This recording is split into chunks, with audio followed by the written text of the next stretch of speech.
আসসালামু আলাইকুম। আমরা আজকে ফিনান্সের যেটা হচ্ছে তোমাদের দশম অধ্যায় বাণিজ্যিক ব্যাংক, এইটা আমরা করতে যাচ্ছি। সো তোমাদের সবাইকে আমাদের আইটেক স্কুলের পক্ষ থেকে পরিচালিত লার্ন ফাস্ট পে লেটার সিরিজের এই প্রোগ্রামে স্বাগত জানাচ্ছি।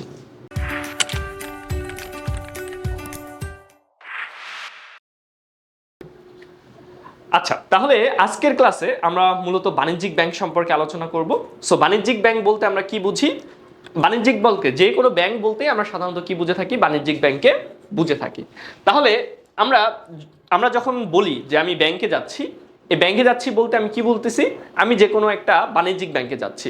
এটা হতে পারে সোনালী ব্যাংক, এটা হতে পারে ডাচ বাংলা ব্যাংক। আমি ব্যাংকে গিয়ে আজকে 10,000 টাকা দিয়ে এসেছি, এটার মানে আমি কিন্তু কেন্দ্রীয় ব্যাংকে গিয়ে এই 10,000 টাকা রাখি নাই। সো সাধারণভাবে আমরা সাধারণ মানুষ ব্যাংক বলতে আমাদের যে বাণিজ্যিক ব্যাংক রয়েছে সেই বাণিজ্যিক ব্যাংকে বুঝে থাকি। এখন বাণিজ্যিক ব্যাংকের কিছু কার্যাবলী রয়েছে। কি কি কার্যাবলী রয়েছে দেখো। ও হচ্ছে মানুষের কাছ থেকে অর্থ সংগ্রহ করে। কি করে? অর্থ সংগ্রহ করে। অর্থ সংগ্রহ করে। ওকে, কেন অর্থ সংগ্রহ করে? কারণ হচ্ছে এই অর্থ ও বিভিন্ন জায়গায় বিনিয়োগ করবে এবং এই অর্থই বিভিন্ন মানুষকে ও ঋণ হিসাবে দিবে। এই তো এজন্য ওর অর্থ দরকার, অর্থ সংগ্রহ করে। এখন কথা হচ্ছে মানুষ কেন ওদের কাছে অর্থ রাখবে, তাই না? আমার কাছের টাকা আমি কেন ব্যাংকের কাছে গিয়ে রাখবো? এগুলো হচ্ছে আমাদের পরবর্তী বিভিন্ন লেকচারের ডিসকাশনের টপিক। তাও আমি একটু শর্ট করে বলতেছি। এক নাম্বার কারণ হতে পারে আমার কাছে যে টাকাটা আছে সেই টাকাটার ভালো একটা নিরাপত্তার জন্য মানুষ ব্যাংকে টাকা রাখতে পারে। তাছাড়া এই টাকাটা ঘরে রেখে দিলে অলস পড়ে থাকবে এবং ব্যাংকে টাকা রাখলে আমি টাকার উপরে একটা পার্সেন্টেজ অ্যাজ আ প্রফিট পেতে পারি। সো আমি একটা সুদ পেতে পারি। সো সুদ পাওয়ার উপলক্ষে মানুষ ব্যাংকে টাকা রাখতে পারে। তাছাড়া ব্যাংকে নিরাপত্তা, তারপর সুদ, তাছাড়া ব্যাংকের মাধ্যমে বিভিন্ন লেনদেন যাতে আমি খুব সহজে করতে পারি, এইসব বিভিন্ন কারণে মানুষ কি করতে পারে? মানুষ ব্যাংকে টাকা জমা রাখতে পারে। সো ব্যাংক এই কারণগুলাই মানুষের এই নিডগুলো ফিলফিল করার মাধ্যমে মানুষের কাছ থেকে টাকা গ্রহণ করে। এখন ব্যাংকের কাছে তো টাকা চলে আসলো, এখন ব্যাংক যদি টাকাগুলো নিজের কাছে রেখে দেয় তাহলে তো মানে ব্যবসা আর হচ্ছে না, তাই না? সো ওর তো কিছু একটা করা লাগবে এই টাকা দিয়ে। তার ফলে ওর যে লাভটা হবে এটা দিয়ে বাদ বাকি এক্সপেন্স দেওয়ার পরে তার প্রফিটটা থাকবে। সো ওই যে এই টাকাগুলো ও যে সংগ্রহ করলো, ও কি করবে? এই সংগ্রহকৃত টাকাগুলোকে ও বিভিন্ন জনকে ঋণ হিসাবে দিবে অথবা বিভিন্ন প্রজেক্টে ও ইনভেস্ট করবে। এখন ও যে ঋণ দিতেছে এইখানে ও কি পাবে? এইখানে ও পাবে সুদ। মনে করো এখানে পাইলো 9% সুদ, এবং তুমি যে টাকা রাখতেছো ও তোমাকে সুদ দিবে, ধরলাম 7% সুদ দিল। তাহলে একটাই ছিল 9% যেটাও পাইতেছে, আর তোমাকে দিচ্ছে 7%, তাহলে এর মধ্যে প্রফিট হচ্ছে 2%। সো এইটা একটা বড় সোর্স অফ আর্নিং ফর আমাদের যে কমার্শিয়াল ব্যাংকগুলো রয়েছে তার জন্য। এখন তুমি বলতে পারো ভাই এই 2% দিয়ে কিভাবে একটা পুরো একটা ব্যাংক চলে? ওদের কত কার্যাবলী রয়েছে, তাই না? ওদের কর্মচারীদের বেতন দেওয়া লাগে, ওদের গিয়ে আরো অনেক ধরনের এক্সপেন্স আছে, মেইনটেনেন্স কস্ট আছে, অফিস ভাড়া, এত কিছু মাত্র 2%-এ হয়। এখন এইটা তাদের একটা কাজ হলেও ব্যাংক কিন্তু আমাদের অনেক অনেক সার্ভিস দেয়, এবং অনেক সার্ভিস দেওয়ার ফলে ও কিন্তু আমাদের কাছ থেকে চার্জ কাটে। তুমি কি করো? তুমি কিন্তু এটিএম কার্ড ব্যবহার করো, তাই না? সো এটিএম কার্ড ব্যবহার করো, অনলাইন ব্যাংকিং মেথড ইউজ করো, তারপর বিভিন্ন জায়গায় পে করো, যেমন পানির বিল পে করো, বিদ্যুৎ বিল পে করো। সো প্রত্যেকটা ক্ষেত্রেই কিন্তু দেখা যায় ওরা কিন্তু একটা সার্ভিস চার্জ কাটতেছে। সো ব্যাংক যেমন এইখান থেকে একটা আর্নিং করতেছে, তাছাড়া তোমাকে যে আরো অনেক সার্ভিস দিতেছে সেখান থেকেও তার একটা আর্নিং হইতেছে। আরেকটা বড় ফ্যাক্টর হইতেছে ও শুধুমাত্র মানুষকে এই সার্ভিস দিয়েই যে আর্নিং করে বিষয়টা এমন না। ও তোমার টাকা নিয়ে বিভিন্ন লাভজনক খাতে ইনভেস্ট করে, সোজা কথা বিজনেস করে। আর বিজনেসে তো শর্ট ইনকাম হয় না, খুবই কম হয় না, যে 2% 1% হলো। ইনভেস্ট করলে সেখানে রিটার্নটা অনেক বেশি থাকে। সো এই সামগ্রিক পার্সপেক্টিভ থেকে যদি আমি মিলাই তাহলে দেখা যায় ব্যাংক একটা প্রফিটেবল পজিশনে থাকতে পারে।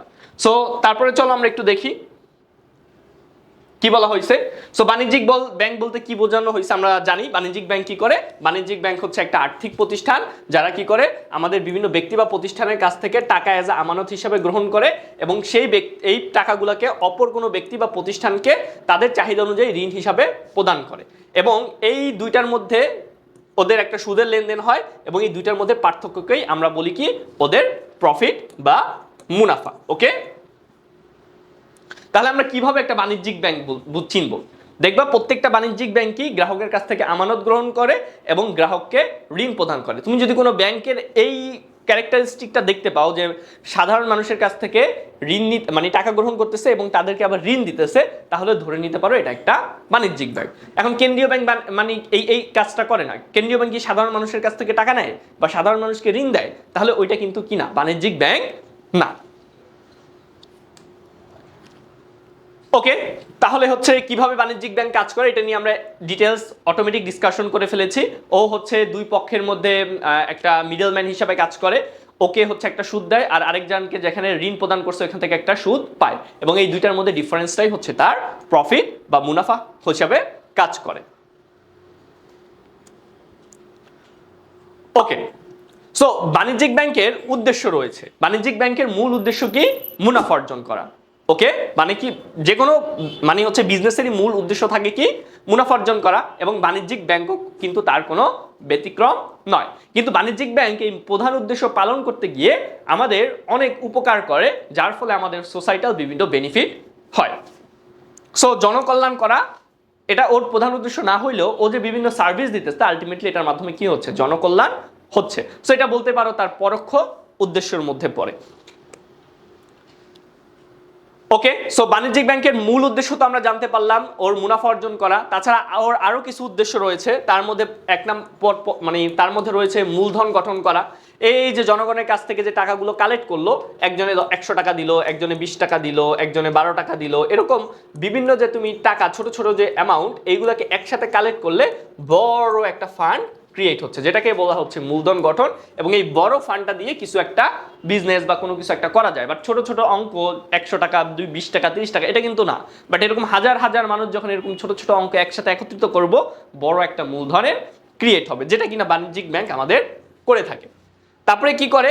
বাণিজ্যিক ব্যাংক কিন্তু বিনিময়ের মাধ্যম সৃষ্টি করে। আমরা জানি সেন্ট্রাল ব্যাংক ছাড়া কেউ নোট ইস্যু করতে পারে, তাই না? সো নোট ইস্যু করতে পারে অনলি সেন্ট্রাল ব্যাংক। কিন্তু বাণিজ্যিক ব্যাংক কি করে? বাণিজ্যিক ব্যাংক আমাদের হচ্ছে লেনদেনকে সহায়তা করার জন্য আরো মিডিয়াম ক্রিয়েট করে, যার মাধ্যমে লেনদেন করা যায়।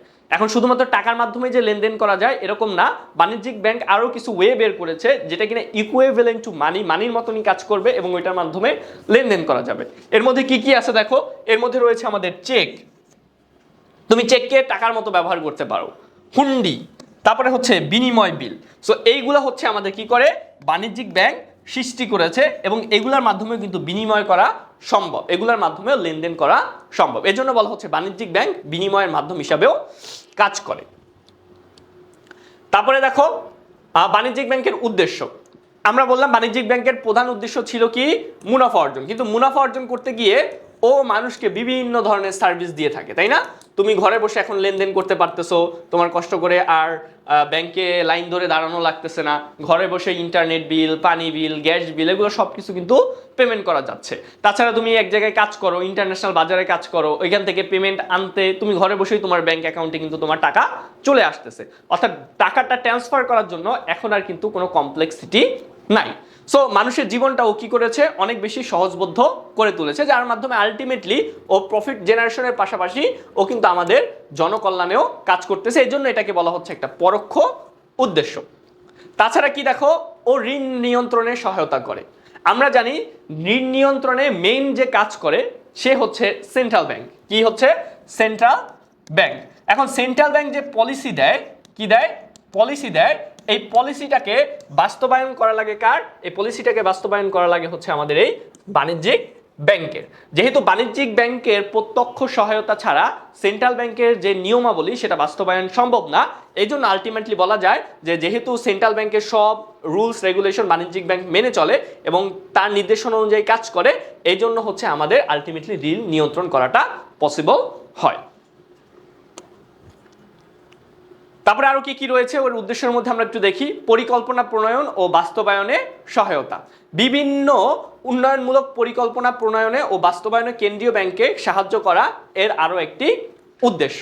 সো বিভিন্ন ধরনের পরিকল্পনা করা, বিভিন্ন প্রজেক্ট, এই প্রজেক্টটা করলে ভালো হবে, এটা সেন্ট্রাল ব্যাংকে মতামত দিতে পারে। সেন্ট্রাল ব্যাংকে অর্থ মাঝে মাঝে লাগলে সেখান এই বাণিজ্যিক ব্যাংক থেকেও টাকা নিয়ে সেন্ট্রাল ব্যাংক কাজ করতে পারে।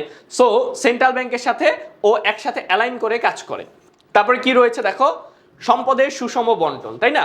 সো যাদের কাছে অর্থ রয়েছে সেই তারা আইসা টাকা কোথায় রাখতেছে? ব্যাংকে রাখতেছে। আর যার কাছে টাকা নাই সে এই ব্যাংক থেকে টাকা নিয়ে কাজ করতেছে, তাই না? আলটিমেটলি দেখো ওর সম্পদটা ওর মধ্যে কিন্তু ডিস্ট্রিবিউট হইলো এবং ও এটা দিয়ে বিজনেস করতে পারবে, ও নিজেকে ডেভেলপ করতে পারবে। সো এই জন্যই বলা হয়েছে যে সম্পদের যার কাছে সব টাকা ছিল গচ্ছিত সেই টাকাকে এনে যার কাছে নাই তার কাছে বন্টন করা হচ্ছে। সো সম্পদের আলটিমেটলি কি হচ্ছে? একটা প্রপার বন্টন নিশ্চিত হচ্ছে এই ব্যাংকের কারণে। ওকে, তাহলে চলো আজকের ক্লাসে আমরা কি শিখলাম?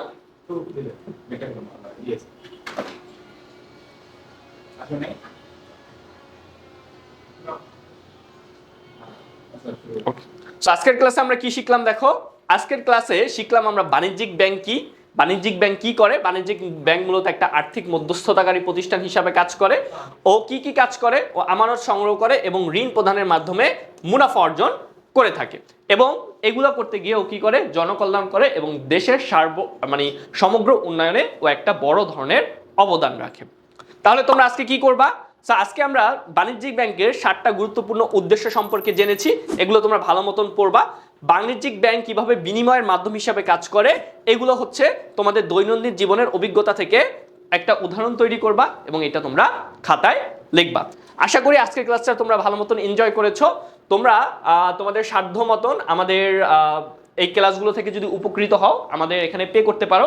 পে করার জন্য আমাদেরকে ফোন করতে পারো অথবা আমাদের ওয়েবসাইট ভিজিট করতে পারো। তাছাড়া তোমরা একটা নির্দিষ্ট অ্যামাউন্টের ফি দিয়ে আমাদের কিন্তু প্রাইভেট কেয়ার ব্যাচে ভর্তি হয়ে যেতে পারো, যেখানে তোমরা বিভিন্ন ধরনের SW, CW এবং বিভিন্ন মনিটরের মধ্যে দিয়ে তোমরা একটা পারফেক্ট তোমাদের একটা প্রোগ্রেস তোমরা নিশ্চয় করতে পারবা।